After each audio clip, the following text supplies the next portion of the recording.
Muy buenas a todos y bienvenidos a un nuevo video de Legado Avatar. En esta ocasión les presento el capítulo 4 de nuestra sección llamada La Biblioteca de Wan Shi Tong, en donde les hablo de información canon del universo Avatar que nos ayuda a entender mejor cómo está construido este gran mundo en lo que esperamos que los proyectos de Avatar Studios se produzcan y estrenen. Mi nombre es Nicolás y te recuerdo que puedes comentar qué tema te gustaría que trate en un próximo video. Sin más presentaciones, comenzamos.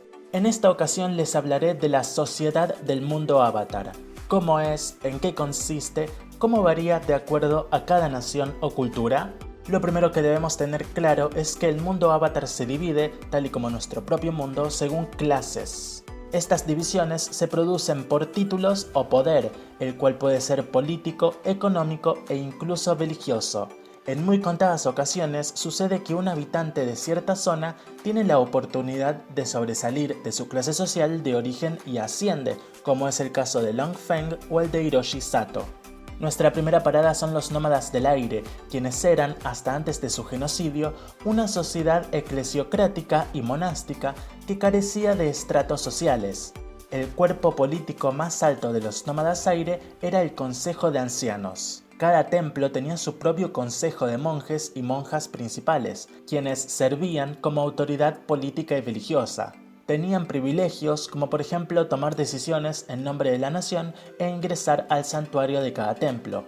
En cada consejo hay un monje principal cuya autoridad excede a la de los demás miembros en sesión. En el único consejo que vimos, el del Templo Aire del Sur, este lugar lo ocupaba el monje Pasang. Una cualidad única de los nómadas aire es que no sufrían de la desigualdad entre maestros y no maestros, ya que debido a sus altos niveles espirituales, todos los nómadas eran maestros aire.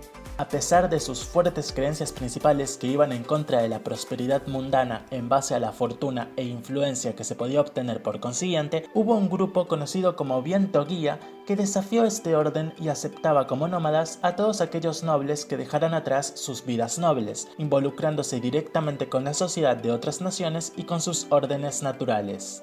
En los templos del aire, los nómadas aire no ocultaban a quien amaban, aceptaban a todos independientemente de su género u orientación sexual. Si bien su orden natural era que los niños eran criados por la comunidad en lugar de tener un hogar con padres, los nómadas aire aceptaban si entre nómadas aire se formaban familias, con estas pudiendo ser como quisieran. En el pasado, los templos aire del sur y norte albergaban a los hombres de forma exclusiva, con los templos del este y oeste haciendo lo mismo con las mujeres. Sin embargo, cuando el avatar Aang restauró los templos y trasladó a vivir allí a los acólitos del aire, no los separó por género. A pesar de ello, las habitaciones se siguen separando, tal y como vimos en el templo aire de la isla. Pasamos a las tribus agua y comenzamos por ver su principal semejanza.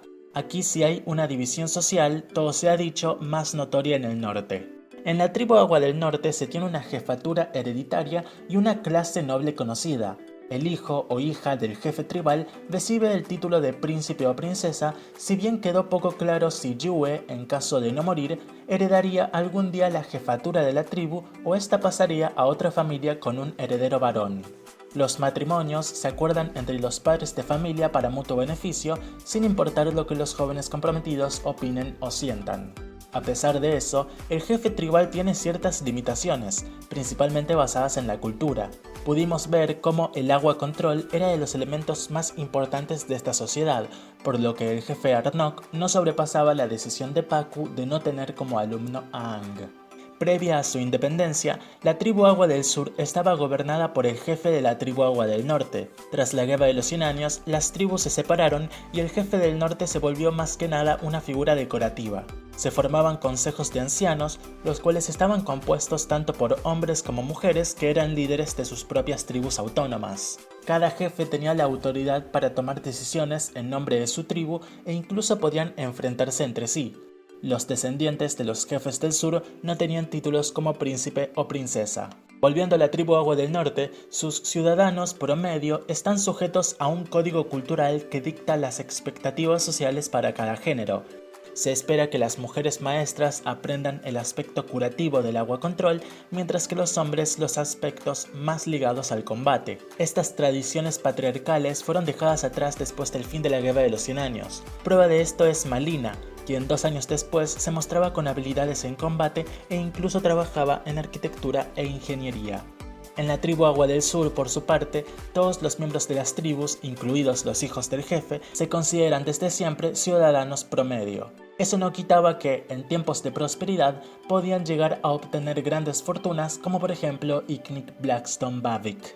En cuanto a las diferentes orientaciones sexuales, la sociedad de las tribus Agua las acepta, siendo atípico que no sea así. En tiempos actuales, tanto en el norte como en el sur, se ha visto una mayor apertura en el tema que anteriormente se consideraba demasiado tabú, con figuras como los jefes del norte Desna y Eska y el propio Avatar Kova estando a favor del matrimonio igualitario y de las personas saliendo públicamente del closet. Pasamos al Beino Tieva y aquí nos encontramos con diferencias sociales mucho más marcadas, aunque no es la nación que más divide socialmente, esa es la siguiente. En el Beino Tieva se cuenta con un monarca supremo que en la antigüedad ejercía un poder absoluto en todo el gran continente, pero que con el paso de los años y una fuerte conspiración se volvió un poder meramente decorativo. Si bien el Beit Tieva Kuei quiso que su papel volviera a sus orígenes, es decir, un líder involucrado con la sociedad, fue su hija Hou Ting quien devolvió al monarca su posesión divina y exigió la lealtad absoluta de sus ciudadanos. Además, cualquier falta de respeto hacia ella y su posición eran consideradas un delito que se pagaba con prisión o incluso la muerte. Gracias a esta conspiración de décadas que debilitó el poder supremo del Beit Tieva, ciudades como Omashu y la futura Zaofu pudieron desligarse bastante de su autoridad y crear sus propios sistemas sociales e incluso monárquicos. Los nobles del Beino Tieva tienen vidas lujosas, la mayoría vive en el anillo superior de Ba Sing Se, si bien hay algunas dinastías que se hallan esparcidas por el continente, como es el caso de la familia Beifong en Gaoling. La clase media del Beino Tieva es regularmente bien tratada. El gran secretario de Ba Sing Se, Long Feng, provenía de allí. También se considera que estos pueden pagar por una educación, ya que la Universidad de Ba Sing Se está ubicada en el anillo medio. La gran mayoría de la población del Beino Tieva, no obstante, pertenece a la clase baja. A pesar de eso, hay variables. Quienes viven en zonas rurales se consideran de clase baja, pero no suelen vivir en la pobreza. Por el contrario, en Ba Sing Se estas personas están secuestradas en el anillo inferior, con la pobreza y el crimen siendo sus principales gobernantes. A pesar de esto, la historia misma ha demostrado que el sector bajo tiene cierto potencial, ya que fue este mismo sector el cual se levantó en contra de las políticas del Beit Tieva 46 en los tiempos del Avatar Kyoshi. Su revolución, sin embargo, solo vio nacer a la policía estatal conocida como los Dai Li, quienes terminaron cumpliendo con las directrices corruptas de los altos mandos que gobernaban en lugar de los futuros reyes Tieva. En cuanto a las diferentes orientaciones sexuales, el Beino Tieva es difícilmente abierto a estas formas de vida, llegando incluso a ser militarmente represivo. Ni siquiera el Avatar Kyoshi, que era bisexual, pudo generar un cambio verdadero en la sociedad de su propia nación. Llegamos a la Nación del Fuego, la cual tiene a la sociedad de mayor poder económico, político y militar en todo el mundo. Es un país industrializado, socialmente progresista y unido en torno a una identidad nacionalista que adoctrina a su juventud. La mayoría de su población vive en prosperidad, si bien hay excepciones cuando ciertos poblados interfieren con el avance industrial. A esta sociedad la gobierna un monarca, el Señor del Fuego. Este es el gobernante supremo y tiene un poder absoluto. Su palabra es ley. Es un título y no está ligado al género, cuestión que vimos cuando Azula casi lo toma o en el futuro, la hija de Zuko es conocida como Señor del Fuego Izumi. Durante la Guerra de los 100 años, los Señores del Fuego incrementaron la lealtad absoluta de la población hacia ellos, incluidos los Sabios del Fuego, quienes pasaron de ser un apartado religioso y que servían por sobre todo al Avatar a servir exclusivamente a los deseos de su monarca. La nobleza es la capa superior de la sociedad en la Nación del Fuego y tiene la posibilidad de entablar amistades, matrimonios o relaciones laborales con la familia del monarca, la cual es llamada familia real. Aquí también encontramos a los oficiales militares de alto rango, tales como los altos almirantes y los altos generales, quienes servían como asesores del Señor del Fuego y asistían a reuniones de planeación durante la Guerra de los 100 años. Lo que resta de sociedad se divide en ciudadanos del continente, ciudadanos coloniales y campesinos. Los ciudadanos del continente son comúnmente de la clase media y trabajan en zonas industriales. Tienen acceso a la educación, si bien esta lo que hace es adoctrinarlos. Los ciudadanos coloniales son aquellos que viven fuera de la Nación del Fuego y que en un principio fueron llevados a la fuerza, para así acceder a los recursos del Reino Tierra. Había una gran diferencia entre los ciudadanos del continente y los coloniales, con los primeros despreciando a los segundos y considerándolos justamente inferiores. Por último, los campesinos, que viven aún en la Nación del Fuego y se ven forzados a vivir bajo opresión con pocos o ningún derecho político. En cuanto a la aceptación ante diferentes orientaciones sexuales, la Nación del Fuego fue tolerante con estas personas e incluso se permitió el matrimonio igualitario. Pero todo cambió cuando llegó el reinado del Señor del Fuego Sozin, quien hizo de esto un crimen. Esto se disolvió con el ascenso al trono de Zuko. Y finalmente llegamos a la República Unida de Naciones, fundada por el Avatar Aang y el Señor del Fuego Zuko tras el fin de la Guerra de los 100 años. Esta nueva metrópolis fue creada justamente con el fin de tener una sociedad justa y próspera, con maestros y no maestros pudiendo vivir juntos en paz y armonía. La realidad, sin embargo, terminó siendo otra, ya que el Consejo de la República Unida, organismo gubernamental principal de la nación, terminó siendo ocupado únicamente por maestros. Eso sin contar el alto nivel de crimen en la ciudad producto de las tríadas criminales. No hay una clase alta naturalmente definida aquí. Uno debe luchar para formar su fortuna y generalmente quienes ya tienen poder y llegan a querer obtener más poder son mal recibidos, como fue el caso de los líderes de Industrias Tierra Fuego, entre los que se encontraba Lao Beifong.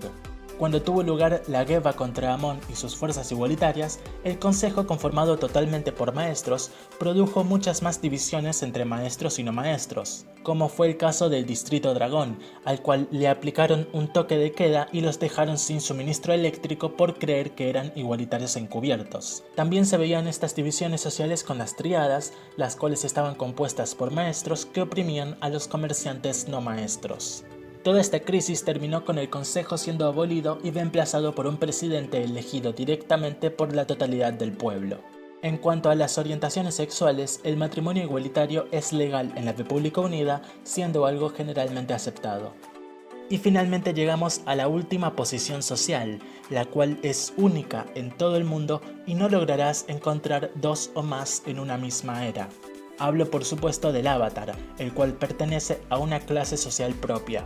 Antes de la Guerra de los 100 años, el Avatar era una figura sagrada sin igual, a tal punto que toda la nobleza de la Nación del Fuego, e incluido el príncipe heredero de la misma, se inclinaban ante este. Las 4 naciones veían al Avatar como el árbitro supremo de cualquier injusticia, investido con el poder y la autoridad del gran espíritu del mundo, que luego descubrimos era el espíritu de la luz y la paz. Si bien el Avatar no ejerce ninguna autoridad política oficial, a excepción del extraño caso del Avatar Zeto, sí que algunos avatares han tomado posiciones en cuanto a cuestiones políticas, como fue el caso de Kyoshi, quien se enfrentó a su propio Rey Tierra en nombre de los campesinos, o el Avatar Roku enfrentándose a su Señor del Fuego para evitar una invasión mundial, o el Avatar Korra, quien eligió defender a su tribu natal en su conflicto contra la tribu Agua del Norte.